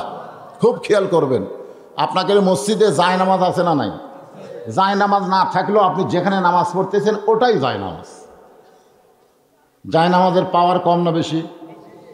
আমাদের বগুড়াতে একজন রাজা ছিল, নাম হলো পরশুরাম। রাজার নাম কি? ওই জায়গায় সুলতান বলকি মহিষর আইছিল। এসে পরশুরাম তো হিন্দু, ও বলতেছে মুসলমানের কোনো জায়গা নাই। পরশুরাম বলল, রাজা সাহেব আমাকে খালি জায়নামাজের জায়গা দেন। তখন বলে, জায়নামাজ সেটা কি? বলে, লম্বা হলো 2.5 হাত, ওসার হলো 2 হাত। পরশুরাম হাসে আর কয়, এটা একটা জায়গা হলো লে। ও জায়নামাজ বিছায়ে কোরআন থেকে তেলাওয়াত করতেছেন, ইয়া আইয়ুহাল্লাযীনা আমানুস্তাঈনু বিস-সাবরি ওয়াস-সালাহ ইন্নাল্লাহা মা'আস-সাবিরিন। পরদিন সকালে বাইজিদ বোস্তামি ডান কান্দে জায়নামাজ আর কোরআন শরীফ এভাবে ডান বুকে ধরলেন। আমার দিকে তাকান, ডান কান্দে কি আর কোরআন শরীফ বুকে হিসেবে ধরলেন। ধরছেন কোনোদিন? ফেরে যুবকারা সাধু বাড়ি ধরছেন? ঠেলা আছে, আসেন তো ধরেন। লা ইয়ামাসসুহু ইল্লাল মুতাহহারুন। তুমি ততক্ষণ পর্যন্ত স্পর্শ করতে পারবা না যতক্ষণ তুমি পবিত্র না হবা। যেই কোরআন ধরতে গেলে পবিত্র হতে হয়, সেই কোরআন যদি বাংলার জনগণ গ্রহণ করে, তুই মুই আবু জেহেল মার্কার নেতা বাংলার জমিনে কোনোদিন চান্স পাবে না। জোরে কোন কথা ঠিক কিনা? কারি কোরআনের ওয়াজ শোনে, খালি ওয়াজ। ওয়াজটা আবু জেহেল শুনছে। আবু জেহেল 1 নম্বর শ্রোতা জানেন, কিন্তু শুনছে ঠিকই। স্বামী না অতান, আল্লাহ কোরআনে বলছে শুনতে হবে আমল করার নিয়তে। এখানে অনেক যুবক বসে আছে, মসজিদের উন্নয়ন করবে মাহফিল, মসজিদের জন্য টাকা তুললো, মসজিদ দোতলা করতেছে। জিজ্ঞেস করা হয় দোতলা কেন? বলে এত মুসল্লি হয় হুজুর, জায়গা নাই একতলায়, এই জন্যই দোতলা। তো ফজরের খবর কি? এক কাতারে হয় না। জোহরের খবর কি? সব শেরপুরে গেছে। আসরের খবর কি? বুঝতেছেন না হুজুর, কাজ কামের দিন। মাগরিবের খবর কি? কয় এখনো আসেনি। এশার খবর কি? কয় ফজরও তাই এশাও তাই। তো মসজিদের মধ্যে কয় কাতার? কয় 6 কাতার। তো এখন পর্যন্ত এক কাতারের মুসল্লি হয় না, তো দোতলা করবে কেন? তখন বলে হুজুর ওই যে জুম্মার দিন সবার শেষে আসে আগে তাই ওই শালাকের জন্য দোতলা করা লাগতেছে। জুমার দিনে সবার শেষে আসা আগে যায়, ওরা কিন্তু মুসল্লি না, ওরা হলো শালা। ধরে কেন এরা কি? আমি তাও শালা বললাম। আল্লাহ বলেছে ফাওয়াইলুল লিল মুসাল্লিন, এরা মুসল্লি নয়, এরা মুসল্লি নামের ঠাট্টাকারী, তামাশাকারী। আল্লাহ কোরআনে বলেছেন ইজা নুদিয়া লিস-সালাহ মিন ইয়াউমিল জুমআ ফাসআউ ইলা যিকরিল্লাহ। জুমার আজান হওয়ার সঙ্গে সঙ্গে দুনিয়ার সমস্ত কাজকাম তোমার হারাম, একটাই মাত্র কাজ, তাড়াতাড়ি মসজিদে চলে যাও। এই হুকুম কি বক্তার না আল্লাহর? আর সব শেষে আসতেছে সেনা স্যান্ডেল পাওয়ার দিয়ে লুতুনের কাছে তোছে। যাওয়ার সময় লুতুন পাওয়ার দিয়ে গেছে, ধরা পড়লে কয় বদল হসে ভাই, জীবনে কোনোদিন দেখলাম না তুই নতুন থুইয়া পুরাতন পাওয়ার দিলি। সারা জীবন খালি পুরাতন থুইয়া নতুন নেওয়া, এটা বদল হওয়া? এরা হলো স্যান্ডেল চোরা। জোরে কন কি চোরা? তাহলে আপনারা মসজিদের উন্নয়নে মাহফিল করতেছেন, ঠিক কিনা বলেন? দোতলা করবেন, মাশাআল্লাহ, আলহামদুলিল্লাহ। ফজরের খবর কি বাজান? আল্লাহ রাসূল বলেছেন ফজরের নামাজ কেউ যদি জামাতের সঙ্গে আদায় না করে, ও যদি 5 ওয়াক্ত নামাজও পড়ে, তারপরেও সে মুনাফিক হিসাবে আল্লাহর দরবারে চিহ্নিত হবে। ফজরের নামাজ জামাতে আদায় করা লাগবে। বেদার হচ্ছেন? নামাজের কথা কইছি, বেদার হচ্ছেন? বাইজিদ বোস্তামি কিন্তু আসরের নামাজ পড়ে দরজাত বসে আছে, মনে আছে? আমার নাম বাইজিদ, আর কয়েক বছর আগেকার পাখি মারার ঘটনা, যেই খবর আল্লাহ ছাড়া কেউ জানে না, এই ধুবড়ি ঘরের মেয়েটা কেমনে জানলো রে, এটা না জানা পর্যন্ত আমি দরজা ছাড়বো। বাইজিদের বসে তুই কোন জায়গা? আর একবার যাচ্ছে বাইজিদ বুকের মধ্যে কোরআন শরীফ নিয়ে। মনে রাখবেন, আমি মায়েদের জন্য ওয়াজ করতেছি, মায়েদের ওয়াজ হয়নি তো, এরকম কোরআন শরীফ ধরছে। আমি আপনাদের সবাইকে অনুরোধ করি, এটা একটু ধরেন, এটা একটু ধরেন। আমার জামাই ওয়াজ করলো কাবার গিলাপ ধরা। কাবার গিলাপ ধরে কোটিবার যদি আপনি কাবার গিলাপ ধরেন কোনো লাভ হবে না। আল্লাহর কোরআন একবার ধরেন, আল্লাহ আপনাকে পবিত্র বানায় দিবে। সুবহানাল্লাহ বলেন। আমি 11 সালে হজ করবার গেছিলাম, আমার সঙ্গে হাজি প্রত্যেক পাকে একবার করে কাবা ধরে চুমা খায়, এরকম কাবা হাত দিয়ে আমাকে, হুজুর আপনি চুমা খাবেন না? আমি বললাম ভাই কাবার ধারে তো যাওয়া যাচ্ছে না, খালি ভিড় রে। আপনি বোঝেন না, খালি এই এই এই এই খালি কুনা মারবেন আর সামনে যাবেন। আমি কইলাম তুই যাদের কুনা মারতেছিস তাদের চিনিস? বলে না চিনি না হুজুর। তো যার বুকত আঘাত দিয়ে তুই কাবা চুমা খালি, কাবা কুন্ডা আসল ক? বলে হুজুর কাবা আবার আসল কুন্ডা? একটাই তো। আরে পাগলা, একটাই কাবা। মদিনায় যখন রাসূল আসরের নামাজ পড়ে সাহাবীর দিকে মুখ ঘুরালেন, ওমর ফারুক বললেন ইয়া রাসূলুল্লাহ, এতক্ষণ আপনি কাবার দিকে মুখ করে নামাজ পড়লেন, সালাম ফিরাইয়া কাবাকে পিছনে রেখে আমাদের দিকে মুখ করলেন। আল্লাহ রাসূল বললেন এতক্ষণ এক পাথরের কাবার দিকে মুখ করে নামাজ পড়ছি, আর নামাজ শেষ করে হাজার হাজার কাবার দিকে আমি মুখ ঘুরাই। সমস্ত সাহাবারা বললেন ইয়া রাসূলুল্লাহ, কাবা তো একটাই, তাহলে আবার হাজার হাজার কাবা কেমনে হলো? আল্লাহ রাসূল বললেন ওই মক্কার কাবা একদিন দুনিয়াতে থাকবে, মসজিদ নববী দুনিয়াতে থাকবে, প্রধানমন্ত্রী 564 মসজিদ বানাইছে, এগুলো সব দুনিয়াতে থাকবে। তারপরে ইসরাফিল সিংহায় ফুৎকার দিবে, পৃথিবী কিয়ামত হয়ে যাবে। আর তোমাদের মতন একজন আল্লাহওয়ালা কাবা যতদিন দুনিয়াতে থাকবে, ইসরাফিল সিংহায় ফুৎকার দিলেও কিয়ামত হবে না। কারণ এক কাবার কারণে সেই কাবার ওই পাথরের কাবা না, আল্লাহওয়ালা কাবা যতদিন থাকবে ততদিন কিয়ামত হবে না। বলে কেন সুবহানাল্লাহ। এখন আল্লাহওয়ালা কাবা বানাইতে যে জিনিসটার দরকার তার নাম কি? আল্লাহর কোরআন বুকের মধ্যে নিয়ে, জায়নামাজ কান্দে নিয়ে বাইজিদ বোস্তামি ওই খারাপ মেয়েটার দিকে রওনা দিলেন। রাস্তার মধ্যে সবাই নাউজুবিল্লাহ নাউজুবিল্লাহ বলতেছে। বাইজিদ একজন আল্লাহর ওলি হয়ে খারাপ মেয়ের দিকে যায়। বাইজিদ বোস্তামি কারো কথা না শুনে সরাসরি মেয়েটার ঘরের দরজায় একটা সালাম দিলেন, আসসালামু আলাইকুম ইয়া আহলাল বাইত। এই ঘরের মধ্যে যারা আছো তাদের প্রতি আল্লাহ রহমত করুক। জোরে খান সুবহানাল্লাহ। বাইজিদ বোস্তামি সালাম দেওয়ার সঙ্গে সঙ্গে মেয়েটা দরজা খুলছে। দরজা খুলে বলতে যে হুজুর আপনি মনে হয় রাস্তা ভুল করছেন, আপনার যে সাইজ, মাথায় টুপি, মুকুট দাড়ি, পরনে জুব্বা, আপনি মনে হয় জায়গা ভুল করছেন। আপনি মসজিদ বাদ দিয়ে এই পতিতার মেয়ের ঘরের দরজা কেন? এখান থেকে প্রমাণ হলো খারাপ মেয়েরাও কিন্তু ভালো মানুষ চিনে। ধরে কোন কথা ঠিক কিনা? বিশ্বাস করেন কোরআন আমার সামনে। আমি আমার গ্রামে যখন যাই একটা বেপর্দা মেয়ে দেখি না। তাই আমি এক ছেলেরে কইলাম, কে রে আমাদের গ্রামে কি বেপর্দা নাই? আছে হুজুর, আগের থেকে বেশি। তা আমি দেখি না কেন? বলে আপনাকে দেখাই ওরা বাড়ির মধ্যে যায়। তা আপনি দেখবেন কেমনে? আপনাকে দেখায় ওরা বাড়ির মধ্যে যায়, আপনি দেখবার চান্স পান না। বিশ্বাস করেন, এক বিয়ার অনুষ্ঠানে যাচ্ছি, ছেলের বাপ আগে মোবাইল করতেছে এই মেয়ের বাপকে, আমার সঙ্গে কিন্তু বদরুশিদ আসতেছে, একটু পর্দার ব্যবস্থা করো। আমি যাই দেখলাম মাশাআল্লাহ খুব পর্দা। আমি বললাম ভাই আপনার ছেলেকে এমন জায়গায় বিয়ে করাচ্ছেন, খুব ভালো পরিবেশ, ভালো পর্দা আছে। সাইড থেকে একজন বলতে হুজুর আপনার কারণে। আমি বললাম আমার কারণে কেন? বলে আপনি বক্তা মানুষ, বেপর্দা দেখলে ওয়াজত করবেন, এই জন্য আগেই আর সাইজ আছে। তখন আমি বুকের থাবা দিয়ে বললাম এরা কয় মরদ, মরদের কারণেই পর্দা হয়, হিজড়ার কারণে কোনোদিন পর্দা হয় না। ধরে কোন কথা ঠিক? তোমরা হলে হিজড়া আর আলেমরা হচ্ছে মরদ। জোরে কোন কত ঠিক কিনা? আপনি রাস্তা দিয়ে যাবেন, সাধু বাড়ি কন আর যেখানেই কন, বৌদিসি দেখলি মেয়েটা মাথার ঘোমটা দেয়, মরদ যাচ্ছে রে। আর প্যান্ট শার্ট আলা দেখলে এই যে হিজড়া আমার ভাই রে, কুতে কুতে কুতে কুতে কাছে যায়। তার মানে বোঝা গেল খারাপ মেয়েরাও ভালো মানুষকে চিনে। বাইজিদ বোস্তামিকে মেয়েটা বলতেছে, আপনি মনে হয় রাস্তা ভুল করেছেন, জায়গা ভুল করেছেন, মসজিদ বাদ দিয়া এই পতিতার মেয়ের ঘরের দরজায়। বাইজিদ বোস্তামি বললেন, তোমার রেট কত? যেই কছে রেট কত, মেয়েটা চুম করছে, কেরি ই তাহলে এটিএম শামসুজ্জামান রে,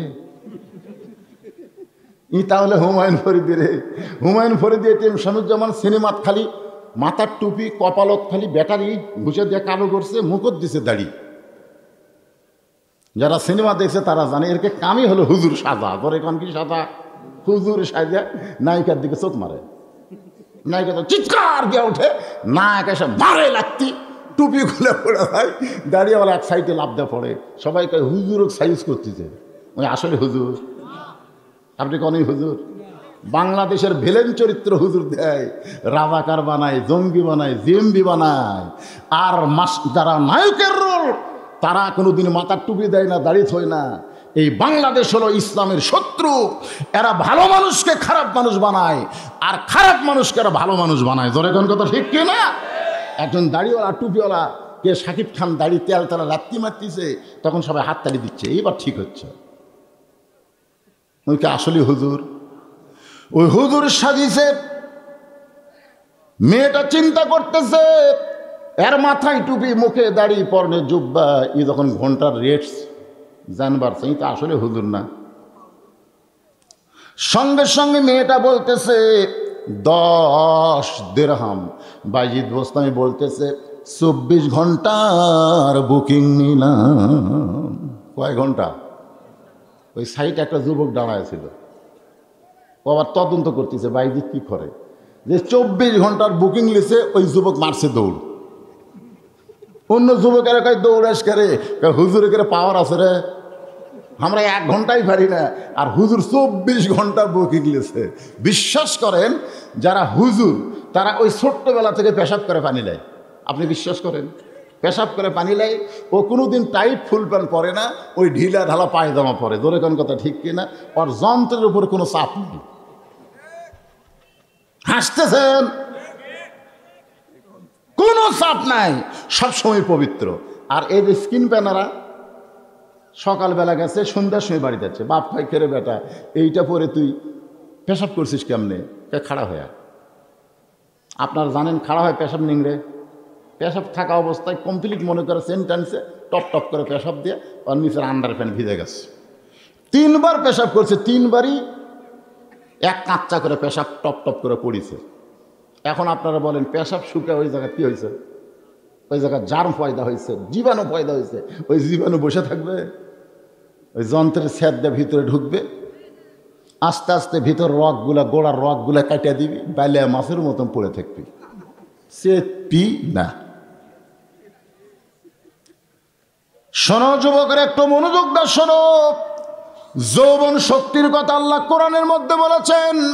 এই কারণে আল্লাহ বলেছেন, অনুনাজ্জিলু মিনাল কুরআনি মা হুয়া শিফাউ ওয়া রাহমাতুল লিল মুমিনিন।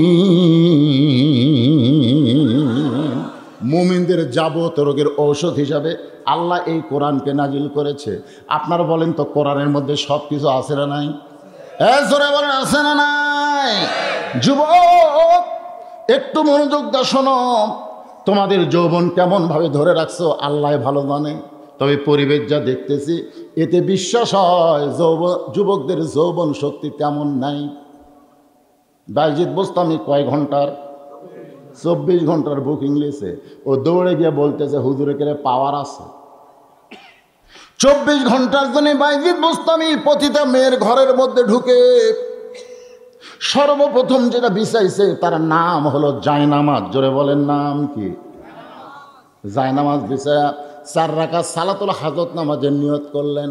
এই 4 রাকাত নামাজের মধ্যেই বারবার বলতেছেন ইয়াকা না'বুদু, সকলে বলেন ইয়াকা না'বুদু ওয়া ইয়াকা নাস্তাঈন ইহদিনাস সিরাতাল মুস্তাকিম সিরাতাল্লাযীনা আন'আমতা আলাইহিম গায়রিল মাগদুবি আলাইহিম ওয়ালাদ-দাল্লিন। আপনার বলেন তো সূরা ফাতিহা সবচাইতে বড় দোয়া, ধরে কোন সবচাইতে বড় কি? আমি সৌদি আরব মদিনায় দেখছি ওরা কিন্তু নামাজের সালাম ফিরানোর পরে মোনাজাত করে না, কিন্তু যখন ইমাম সাহেব কোরআন তেলাওয়াত করে ওই নামাজের মধ্যে ওরা পাগলের মতন কান্দে। যখন ইমাম সাহেব জাহান্নামের আয়াত কয় তখন সবাই পাগলের মধ্যে কান্না শুরু করে দেয়। ওরা নামাজের পরে মোনাজাত করে না, কারণ নামাজটাই হলো সব চাইতে বড় মোনাজাত। জোরে বলেন ঠিক কিনা? বাইজিদ বোস্তামি নামাজের ভিতরেই বলতেছে, আল্লাহ জনগণ আমাকে খারাপ বলতেছে, একটা পতিতার ঘরে ঢুকছি, পতিতার ঘরে কেন ঢুকলাম? একমাত্র তুমি আল্লাহ ছাড়া দুনিয়ার কোনো মানুষ জানে না। আল্লাহ গো, এই একটা মাত্র মেয়ের কারণে হাজার হাজার যুবক নষ্ট হয়ে যাচ্ছে। আল্লাহ আমি ইচ্ছা করলে যুবকদের কাছে যাইতে পারতাম, যুবক রে ওই খারাপ মেয়ের কাছে যাস না, একটাকে বলতে আরও 2টা ঢুকে যাইতো। হাজার হাজার যুবকের কাছে না গিয়া আমি হেড অফিসে আইছি। হেড অফিস, ধরে কোন কি অফিস? তার মানে কি বোঝা গেল? যুবকরা হলো শাখা অফিস আর নারীরা হলো হেড অফিস। এ কথা কর আমার সাথে, যুবকরা কি শাখা শাখা শাখা আর নারীরা হলো হেড। আজকে আমাদের বাংলাদেশের হেড অফিসে কে আছে? কথা কয় না কেন? কথা কন না কেন?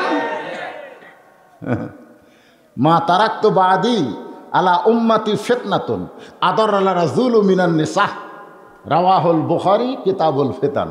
বুখারী শরীফের হাদিস, কিতাবুল ফিতানে আল্লাহ রাসূল বলেছেন, আমার পরে আমার উম্মতের জন্য সবচাইতে বড় বিপদ হলো মরদ মানুষের জন্য নারী নেত্রী হওয়া। এটা আমার বাপের কথা না, এটা রাসূলের কথা। খালাকাতে রাজুল হিনা আতাতিন নিসা, পুরুষ জাতি তখনই ধ্বংস হবে যখন বাড়ির বউকে প্রধানমন্ত্রীর আসন দিবে। বউ যদি প্রধানমন্ত্রী হয়, আমার শ্বশুর খাবার পাবি কিন্তু আমার বাপ পাবি না। কথা কর না কেন? সোমবারের দিন শ্বশুর আসবি আর বউ আমার কান গরম করতেছে শনিবার।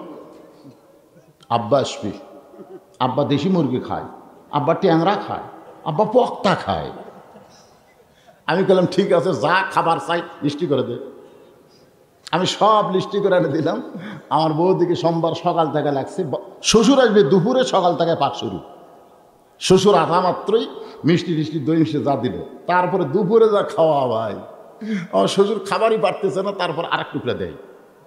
আমার শ্বশুর রাগ করে, এই জন্যই তোর বাড়িতে আমি আসি না, এই জন্যই এত খাওয়া যায় কেরে। আমি দূর থেকে দেখি আর কই, আল্লাহ মেয়েরা তার বাপকে কত ভালোবাসে, খাবার পারে না তারপরও দেয়। কিন্তু কয়েকদিন পরে দেখি আমার বাপ আমি দূর থেকে দেখি বিস্কুট খাচ্ছে, আর কিছুদিন পরে এই লোক মুখের মধ্যে ঢুকে খায়, আর মুখের মধ্যে লোক ঢুকে। আমি বললাম কে রে? তা আমি আস্তে আস্তে বাবার কাছে এসে সালাম দিলাম, আসসালামু আলাইকুম বাবা। বাবা সালামের উত্তর না দেয়, এই তুই ভালো বিস্কুট চোখে দেখিস না? এলে কি বিস্কুট কিনে দেশ, খালি দাঁতের সাথে লেগে যায়। আমি একটা বিস্কুট নিয়ে মুখে দিলাম, মুখে দিয়ে দেখি ভাই যে বিস্কুট পিঁপড়ে খাবি না, তেলা পোকা ধরবি না, ওই বিস্কুট আমার বাপক দিছে। তাহলে ওই প্রধানমন্ত্রীর বাপ যখন আসে তখন 13 আইটেম, আর প্রেসিডেন্টের বাপক দিছে কি বিস্কুট? বয়কা বিস্কুট। এখন আপনি কি করবেন? আল্লাহ বলতেছেন লিয়াবলুয়াকুম আইয়ুকুম আহসানু আমালা, রে পুরুষ তোমাকে পরীক্ষা করা হবে সুন্দর আমল। তোমার বউ তোমার শ্বশুরকে খিলায় কিন্তু তোমার বাপকে খাবার দেয় না। এখন সুন্দর আমল পুরুষের আছে না নাই? যখন আছে না নাই? সুন্দর আমল কি? লাঠি, লাঠি মারে কিছু পড়বেন। আমার ওয়াজের মধ্যে কিন্তু আছে, পীর সাহেবের কাছে এসে সব বলতে যে হুজুর আমি জান্নাতে যাবার চাই, জান্নাতে যাবার গেলে কাউরে কামড় দিস না। সব বলতে তো ঠিক আছে, আজ থেকে আর কামড়াবো না। ওই জান্নাতে যাওয়ার জন্য কামড় বাদ দিয়ে গমের জমির মধ্যে শুয়ে আছে, গম বোঝেন তো, ওই সারাদিন রোদে গম কাটছে, কিন্তু বেশি রোদ হওয়ার পরে গম আর নিয়ে যায়নি। ওই সন্ধ্যার পরে হচ্ছে গম আটি বানবে, গম কাটাতে হচ্ছে আটি বানবে, কিন্তু জমিতে আসার মনে হয়েছে দড়ি আনে নাই। কিরে দড়ি আনিনি, এখন আটি বানবো কি দিয়া? তখন অন্ধকার হাতাতে হাতাতে সাপের উপর পড়ছে। তো সাপ যে কামড়াবে না, ওই ওয়াদা করছে, ওই এখন দড়ি মনে করে সাপ হলে তো কামড় দিত, ওই টানতিছে টানতিছে, কারণ আটি বান্ধা লাগবি তো। গমের আটি বান্ধে মশলা দেওয়ার ঘাড় ভেঙে দিছে। সাপ খালি কান্দে রেখে, হুজুর জান্নাতে যাওয়ার জন্য আজকে আমার কি অবস্থা। বাড়িতে গমের আটি খুলে যখন ফেলা দিয়েছে দড়ি মনে করে, ওই কানতে কানতে পীর সাহেবের কাছে বলছে, হুজুর দেখেন একদিনই খালি কামড়াই, এই দেখেন আমার অবস্থা। হুজুর গায়ে কেড়ে পাগলা, তো কামড়াবার নিষেধ করছি, তাই বলে তো ফোঁস করা নিষেধ করছি? তোকে যখন দড়ি মনে করে হাত দিল, ঠিক আছে ফোঁস, ওই 80 মাইল বেগে দৌড়াতো। তোর কোনো কথা ঠিক না? আজকে বউকে মারার কথা আমি বলতেছিলাম, মারার কথা কোনো মৌলানা বলবেন, একটু ফোঁস করা লাগবে। ধরে কোনো কথা ঠিক না? একটু ফোঁস করার দরকার আছে না নাই? বাইজিদ বুস্তামি বলতেছে, আল্লাহ হাজার হাজার যুবকের কাছে না গিয়া আমি হেড অফিসের মধ্যে আইছি, এই মেয়েটা যদি ভালো হইয়া যায় আর কোনো যুবক খারাপ থাকবে? আজকে আমাদের মা বোনেরা যদি ভালো হয়ে যায় তাহলে একটা যুবকও খারাপ থাকবে না। আজকে যুবকেরা যে মিস কল মারতেছে, যুবকেরা রাস্তায় রাস্তায় ঘুরতেছে, অবশ্যই 2-1টা খারাপ মেয়ে আছে না নাই? এই মায়েদের বলবো, আপনারা অত্যন্ত দামি মা, অত্যন্ত দাম আপনাদের বেশি। একটু মনোযোগ দিয়ে শোনেন। বাইজিদ বোস্তামি, মাগরিবের নামাজ হয়ে গেল, ওই দরজার কোন আমলের কারণে পাখি মারার ঘটনা, আমার নাম বাইজিদ, এই ঝুবড়ি ঘরের মেয়ে কয় না শোনা পর্যন্ত আমি যাব। মাগরিবি নামাজ হয়ে গেল, তারপরেও বাইজিদ বোস্তামি জানার সুযোগ পাইল না। এশার নামাজ হয়ে গেল, বাইজিদ বোস্তামি ওই দরজায় এশার নামাজ আদায় করলেন। এশার নামাজ পড়ার পরে একজন মাতাল, জোরে কোন একজন কি? একজন মাতাল মাতলামি করতে করতে ওই ঝুবড়ি বাড়ির মধ্যে ঢুকলো। বাইজিদ বোস্তামি আশ্চর্য হয়ে গেল, যে মেয়েটা আমার নাম বাইজিদ, কয়েক বছর আগেকার পাখি মারার ঘটনা বলে, সেই মেয়েটার ঘরের মধ্যে একটা মাতাল ব্যক্তি ঢোকে। এই ব্যক্তিটাকে কান ফালায় বাইজিদ বোস্তামি শুনতে পায়, সমানে মেয়েটাকে মারতেছে। মেয়েটা কোনো শব্দ করতেছে না, সমানে মারতেছে, কিন্তু মারের সাউন্ড শোনা যায় কিন্তু কান্নার সাউন্ড শোনা যায় না। কারণ মেয়েটা তার স্বামীকে এত ভক্তি করে, যদি জোরে জোরে কান্দে তাহলে আশেপাশের লোক জানতে পারবে। এই জন্য কান্নাকে হজম করে পিটন খাচ্ছে। মারতে মারতে মাতাল এক সময় মাতলামি করতে করতে ঘুমায়া যায়। ঘুম থেকে যখন চেতন পাইছে, তখন ওই স্বামী বউটাকে বলতেছে, কে তোর নাক কাটে গেছে কেন, তোর কান কাটে গেছে কেন? বউ বলতে, তুমি মাতাল হইয়া প্রতিদিন আমাকে মারো, আজকেও তো মারছো। স্বামী চিৎকার করে বলে, মাতাল হয়ে আমি তোকে এত মারি, তারপরেও তুই আমার এই ঝুবড়ি বাড়িতে থাকিস কেন? বলে, আপনি আমার স্বামী। আল্লাহ রাসূল বলেছেন, আল্লাহর পরে কাউকে যদি সেজদা দেওয়ার হুকুম থাকতো তাহলে প্রত্যেকটা বউকে বলতাম তার স্বামীর পায়ে সেজদা কর। নবীর হাদিসকে মানতে গিয়া আল্লাহর পরেই হলেন আপনি। এই জন্য এত নির্যাতনের পরেও আমি আপনাকে ছেড়ে যাইতে পারি না। মাতাল স্বামী বলে, কেরে পাগলি, আমি আসার সময় দেখলাম দরজায় বসে কে যেন একটা জিকির করতেছে। যদি আমি মাতাল, কিন্তু আসার সময় দেখলাম দরজার পাশে কে যেন একটা বসে জিকির করতেছে। বউ বলতেছে, তার নাম হলো বাইজিদ। জোরে কান সুবহানাল্লাহ। আসরের নামাজের সময় আইছে, এশার নামাজ পর্যন্ত দরজায় পড়েছে। স্বামী চিল্লায় বলে, কোন বাইজিদ, এটা কোন বাইজিদ? বউ বলতেছে, গোটা পৃথিবীর মধ্যে যিনি সুলতানুল আরেফিন, গোটা পৃথিবীর মধ্যে যিনি সবচাইতে বড় অলি, তিনি। স্বামী কই, কে রে? তোর বাড়ির দরজাত আল্লাহর অলি বাইজিদ বসে আছে কেন? বলে, 1 লোটা পানি লিবে। এই পানি দেইনি দেখে রাগ করে বসে আছে। স্বামী কই, দে পানি। 1 কলসি পানি যা ছিল সব লেগে গেছে। হুজুর এই যে পানি দিয়েছি। বাইজিদ বোস্তামি বলতেছেন, আমি বুঝবার পারছি তোর বইয়ের আমল, আমি বুঝতে পারছি তোর বইয়ের আমল। তোর বউ তোকে এত ভক্তি করে, এখন সত্যি করে বলতো তুই কি কইছিস? মাতাল তো তখন আর মাতাল নাই, তখন বলতেছে, হুজুর আমি যে বউটা এত পিটন খাওয়ার পরেও আমার বাড়ি ছাড়ে না, আমি তাকে আল্লাহর কাছে দোয়া করছি, আল্লাহ আমার বউকে তুমি তোমার আল্লাহর ওলি বান্দির দরজা দিয়ে দাও, জোরে কোন সুবহানাল্লাহ। আমি মাতাল, তারপরে আমার বাড়ি ছাড়ে না, এই কারণে আমি স্বামী হয়ে দোয়া করেছি। আমার দোয়া আল্লাহ কবুল করছে কিনা জানি না। আমার মায়েদের বলতেছে, মা স্বামী যতই খারাপ হোক না কেন, তারপরও স্বামীর বাধ্য থাকতে হবে। স্বামীর বাধ্য যদি আপনি থাকেন, তাহলে আল্লাহর ওলি বাইজিদ পর্যন্ত আল্লাহ আপনাকে পৌঁছায় দিবে, জোরে কোন সুবহানাল্লাহ।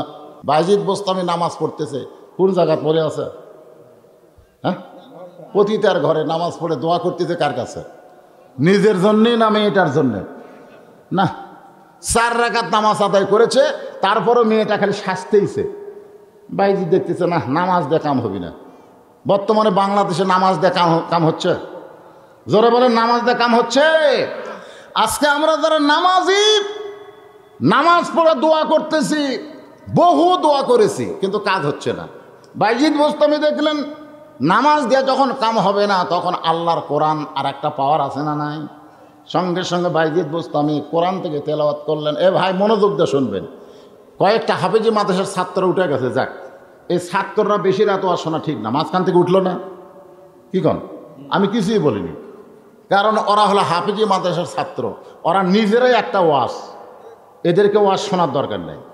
আমার নিজের বাবার নামে মায়ের নামে হাফেজি মাদ্রাসা ইতিমখানা আছে, আমি জানি। ওরা যখন রাস্তা দিয়ে যায়, ওদের পায়ের তলে ফেরেশতারা নূরের পাখা বিছায় দেয়, ধরে কোন সুবহানাল্লাহ। কারণ ওরা যে কত আমল করে, আশ্চর্য হয়ে যাবেন। এই পুচকা বাচ্চারা 5 ওয়াক্ত নামাজ জামাতে পড়ে, এমনকি একটু কোরআন শরীফ যখন হাতে নেয়, তখন হুজুর বলে কম করে হলেও 4 রাকাত করে তাহাজ্জুদে নামাজ পড়ে।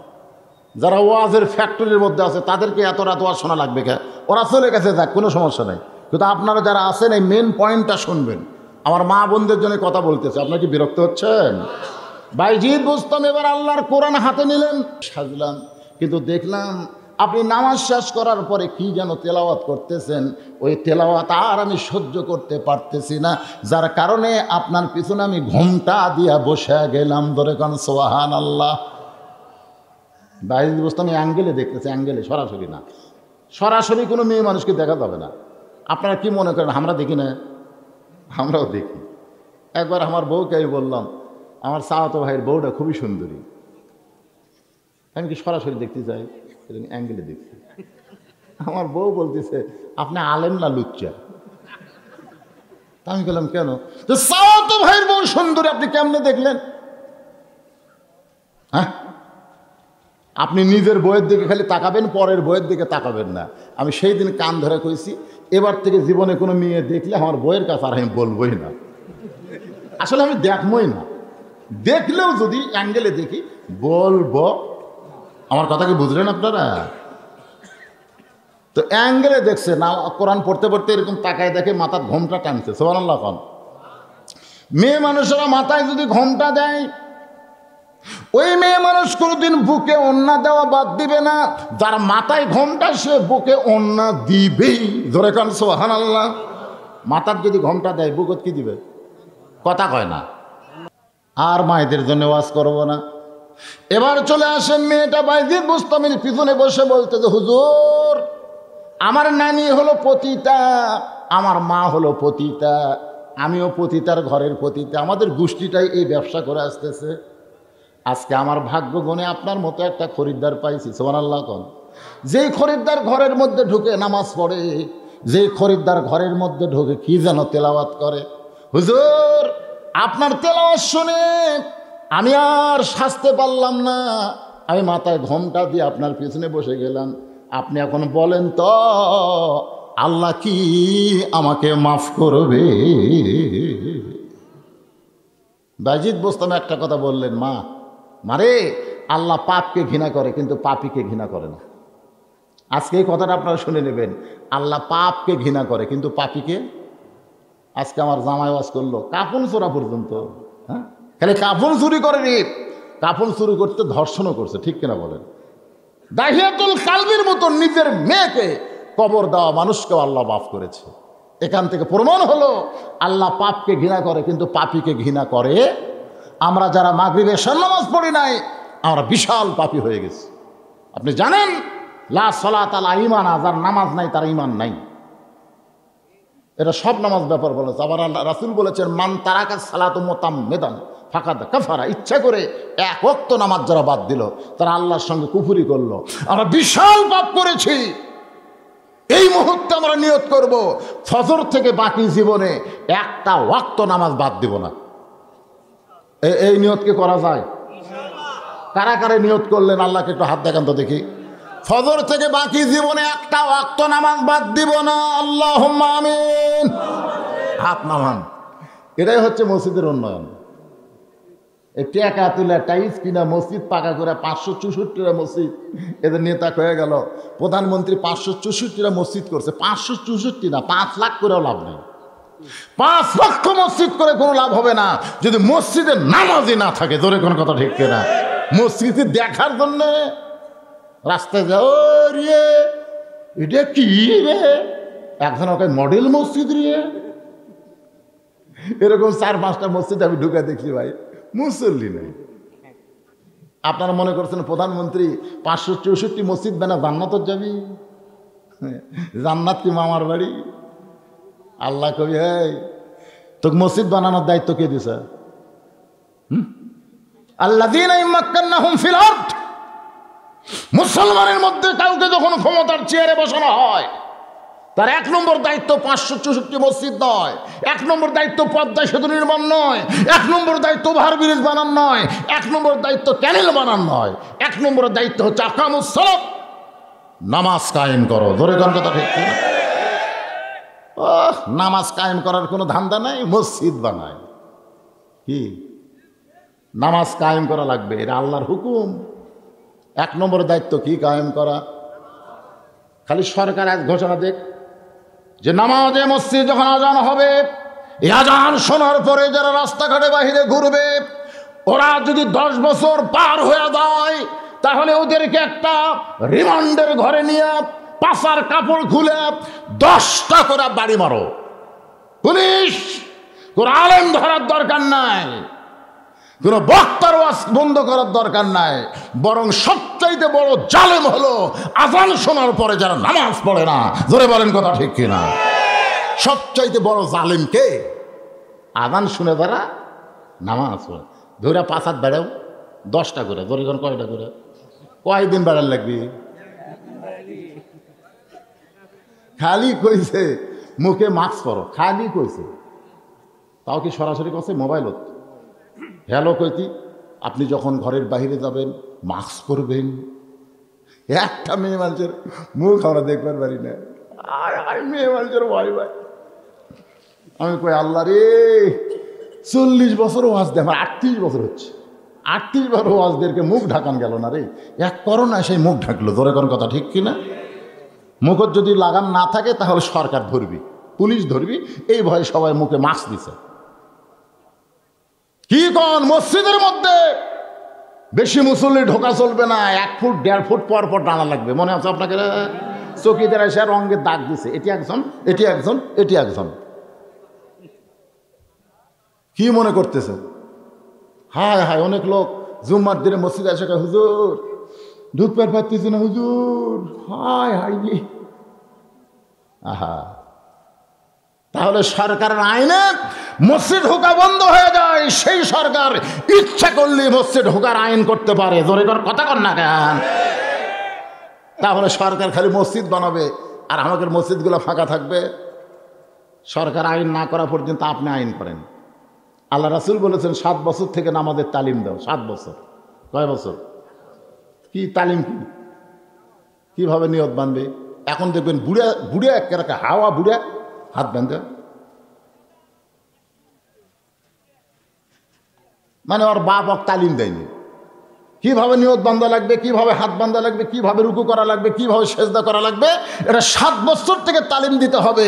আর 10 বছর থেকে জোর করে নামাজ ধরাতে হবে। কয় বছর? 10 বছর থেকে। এটা দায়িত্ব কি সরকারের না বাপের? বাপের উপরে। তা আপনি তাহলে বাপ হয়ে দায়িত্ব পালন করেন, তাহলে ইনশাল্লাহ মসজিদের উন্নয়ন হবে।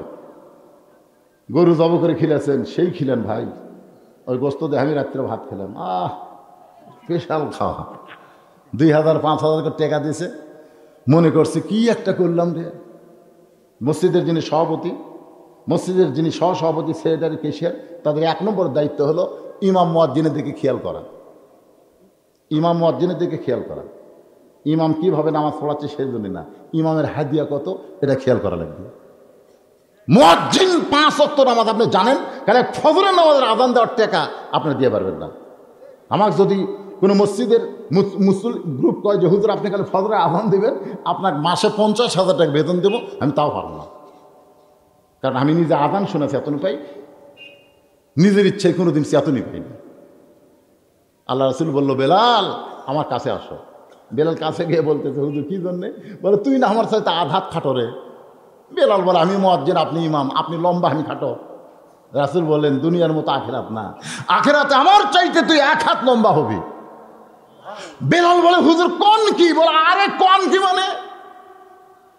আমার মাথার উপরে তোর মাথায় 1 হাত থাকবে, আমার মাথায় শুধু টুপি থাকবে, আর তোর মাথায় আল্লাহ নূরের টুপি পরাই দিবে। তুই হলে মুয়াজ্জিন। তুই জানিস বেলাল, লাইলাতুল মেরাজে এক জায়গায় গিয়া আমি নবী ভয় পেলাম। আমার ভিতরে একটু ভয় হলো, যে জায়গায় জিবরাইলও নাই রে, আমি একলা একলা আল্লাহর কাছে কেমনে যাই? এমন সময় দেখি আমার সামনে কে যেন হাঁটতেছে। আমি ভয় দূর করে বললাম, আল্লাহ আমার সামনে কে হাঁটে?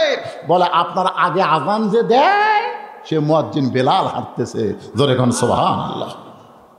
সেই মুয়াজ্জিনের কত সম্মান, অথচ বাংলাদেশের মসজিদ কমিটি মুয়াজ্জিনের দাম দেয় না, ইমাম সাহেবের খেয়াল করে না। বাজারের সব জিনিসের দাম বাড়ে গেছে, কিন্তু ইমাম সাহেবের হাদিয়া বাড়েনি। এমন একজন কেশিয়ার বানাচ্ছে, সারা মাস হুজুরের পাশে নামাজ পড়ে, কিন্তু যখন মাস শেষ হয় তখন হুজুর আবার কেশিয়ারের পাশে ঘোরে। এতদিন কেশিয়ার কার পাশে পড়ছে? ইমামের পাশে। আজকে ইমাম কেশিয়ার, চাচা মাস শেষ হয়ে গেল, 2 তারিখ বেতন দিমু পারে, তোমরা হুজুর মানুষ, তোমাকে ধৈর্য নাই। ইমামকে, চাচা আমি কি মাসের মধ্যে চাইছি, মাস শেষ হয়ে গেছে, আপনি বেতনটা দেন, আমার বাজার করা লাগবে না। কেশিয়ার বলতেছে, আগামীকাল জোহরের পরে দেখা করিস, যা। ইমাম সাহেব পরদিন সকালে ফজর নামাজ পড়ে বউকে বলতেছে, আজকে জোহরের পরে বেতন দিবি, তোমার কি কি বাজার করা লাগবে চিন্তা করে দাও। একবার 20 লাখ চিন্তা করে দিয়েছে, 2টা ব্যাগ লিছে, নিয়ে জোহর নামাজ পড়ে কেশিয়ারের বাড়িতে গেছে। চাচা বাড়িতে আছে? চাচি বলতে, তোমার চাচা বগুড়াত গেছে পারে হঠাৎ। ইমাম সাহেব কয়, কে রে, আজকে তো বেতন দেওয়ার দিন। চাচি বলতেছে, আজ না নিলে হবি না, কাল লিও। এত টাকা খাই খাই করো কাবারে। ইমাম সাহেব চিন্তা পকড়ত দিয়ে ব্যাগ হাতত দিয়ে আসরের সেই মসজিদে যায়। মেম্বারের হয়ে ব্যাগ থছে আর চিন্তা পকড়ত আছে। যে আসরের 4 রাকাত নামাজে 2 রাকাত পড়া 3 রাকাত পড়াবার জাতি বলতেছে, বউ কি কয়ে যাচ্ছিস? বাজার করে বাড়ি দিয়ে দেবি। বউ খালি বটি সাম দিচ্ছে, তোর ব্যাগ পড়ে আছে মেম্বারের ওপর, পকেট চিলতে টাকা। ইমাম সাহেব আর এটা কয় রাকাত মনে নাই, ওই 3 রাকাত থেকে 4 রাকাত মনে করে বসে গেছে। ভাই পিছন দিক থেকে ভটভটি এলাকা, আল্লাহু আকবার, মানে সারা মাস সুযোগ পাইনি, এখন সুযোগ পাচ্ছে, মারছে তকবীর। পরে ভটভটি এলো গল্প করে, আমি লোকমা দিছি রে। আমি কি জন্য লোকমা দিছে জানেন? আজকে মসজিদের যারা কমিটি, আমি আপনাদের অনুরোধ করে বলতেছি, মুয়াজ্জিন ইমামের দিকে আপনারা খেয়াল রাখেন, আল্লাহ আপনার দিকে খেয়াল রাখবে, গোটা মসজিদ মুসল্লি দিয়ে ভরপুর হয়ে যাবে। যেরকম সুবহানাল্লাহ। হ্যাঁ, এই সম্মানের লোকের সম্মান দেবেন। বর্তমান বাজার দিকে খেয়াল করবেন, আগে যা আসলে এখনো তাই। এইটা করলে হবে না ভাই, যান মসজিদের উন্নয়ন করতেছি, এসি নাই, 3টে আলতালা গোয়েন্দার বলতেছে 2টা হসে আর 2টা এসি কিনা লাগবে।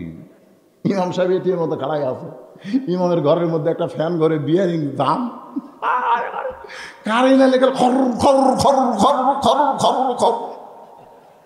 ইমামের রাত্রে ঘুম হয় না, এই ফ্যানের শব্দে এই শালারা এসি কিনবি। যেরকম কি কিনবি? এসি না কিনে ইমামের একটা ভালো ফ্যান কিনে দাও। ধরে কথা কন না কেন, কথা কন না কেন?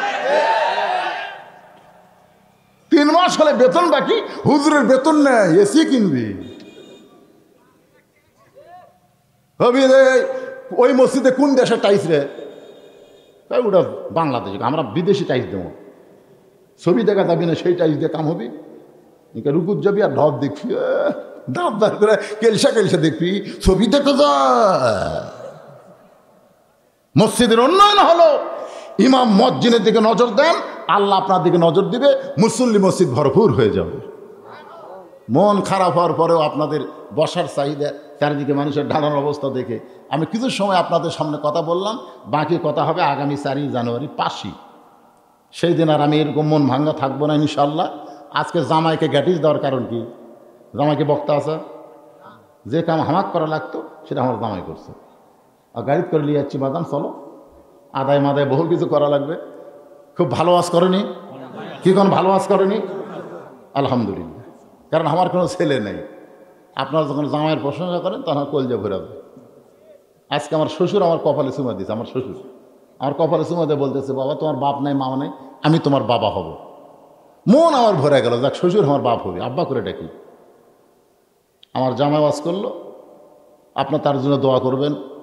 এবং আজকে আমার এই মন ভাঙ্গা দেখে, আমার অবস্থা খারাপ দেখে জামাই আইছে আমার সঙ্গে। আর সেই দিন 4 তারিখে জামাই বক্তা আছে, মাশাআল্লাহ, আলহামদুলিল্লাহ।